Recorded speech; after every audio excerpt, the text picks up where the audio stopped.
Bonjour et bienvenue pour le rapport de l'USDA pour le mois de février. C'est un rapport plutôt neutre, sans vrai changement et aucune surprise. On va commencer par les États-Unis. Pour l'offre et la demande de maïs américain, la seule modification est une hausse de 125 millions de boisseaux des exportations, ce qui se traduit par une baisse similaire des stocks qui s'établissent à 2,35 milliards de boisseaux en 2018 contre 2,29 milliards de boisseaux en 2017.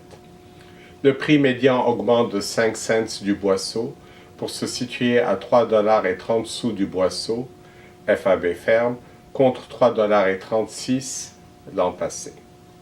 Pour le soya, la seule différence par rapport au mois passé est une baisse de 60 millions de boisseaux des exportations, ce qui se traduit par une hausse similaire des stocks en 2018 pour s'établir à 530 millions de boisseaux contre 302 millions de boisseaux en 2017. Le prix médian, lui, est inchangé à 9,30 $ du boisseau contre 9,47 $ l'an passé.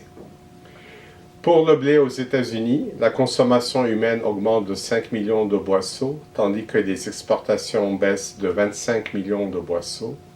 Par conséquent, les stocks augmentent de 20 millions de boisseaux pour s'établir à 1 milliard de boisseaux en 2018 contre 1,18 milliard de boisseaux en 2017.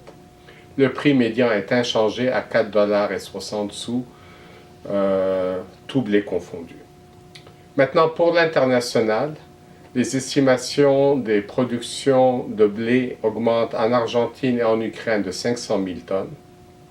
Les prévisions des exportations sont à la hausse pour l'Argentine, plus 600 000 tonnes, au Canada, plus 500 000 tonnes, et en Russie, plus 1 million de tonnes, mais elles sont à la baisse en Union européenne, moins 1 million de tonnes. Pour le maïs, l'USDA baisse l'estimation de la production argentine de maïs de 3 millions de tonnes pour l'établir à 39 millions de tonnes, ce qui entraîne une baisse des exportations argentines de maïs d'1,5 million de tonnes. Par contre, les exportations de maïs brésilien sont prévues augmenter d'1 million de tonnes par rapport au mois passé. Finalement, pour le soya, l'USDA augmente la production brésilienne à 112 millions de tonnes, ce qui est une hausse de 2 millions de tonnes par rapport au mois passé, et c'est un niveau quasi record. Mais il baisse la production argentine de soya de 2 millions de tonnes pour l'établir à 54 millions de tonnes, tout simplement en raison du manque de pluie des dernières semaines en Argentine. Finalement, les exportations brésiliennes de soya augmentent de 2 millions de tonnes pour s'établir à un niveau record de 69 millions de tonnes en 2017-2018. Voici ce qui conclut notre rapport pour février. Au plaisir de vous retrouver le mois prochain.